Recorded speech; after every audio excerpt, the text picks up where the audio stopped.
Buongiorno, dobro jutro, guten morgen, buon dì.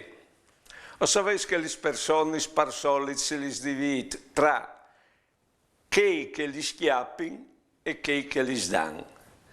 Ma attenzione, chi che li dan, che sono prepotenti, prima o dopo acchiatteranno un più prepotente di loro e li schiapperanno di modo che si può dividere le persone tra chi che li schiappin o li san chiappati e chi che li schiapperanno, perché tanti svolti la giustizia e già in che smonto. Buone giornate e buone vite.